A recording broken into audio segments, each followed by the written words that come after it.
Video games and vision.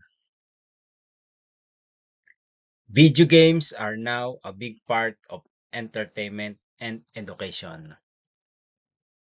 They they affect how people think and see.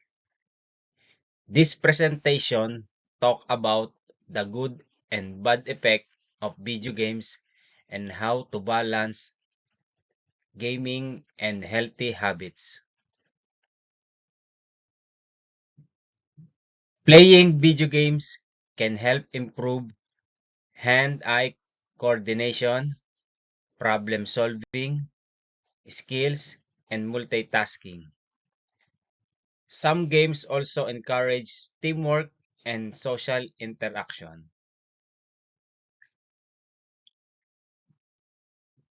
Video games can boost focus and memory, reduce stress and anxiety, and be useful for education and training.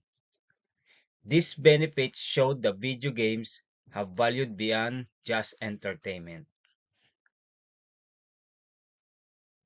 However, video games can also cause problems like addiction, aggressive behavior, less physical activities, and mental health issues such as depression and anxiety. It is important to balance gaming with other healthy activities.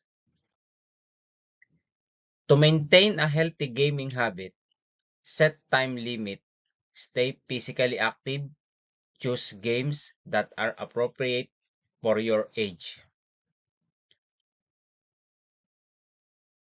and use blue light filter.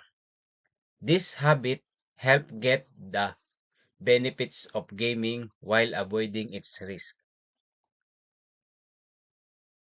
Staring at a screen for too long can lead to the digital eye strain, which causes dry eye, headache, and blurry vision.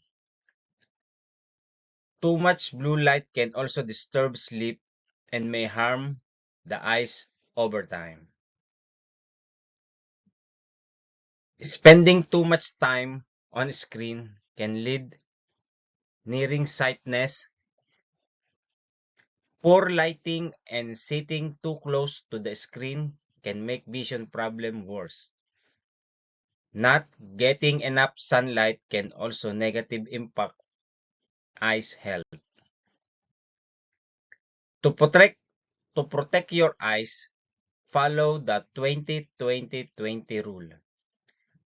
Adjust the screen brightness, wear blue light blocking glasses, and sit with proper posture. This similar step can help reduce eye strain.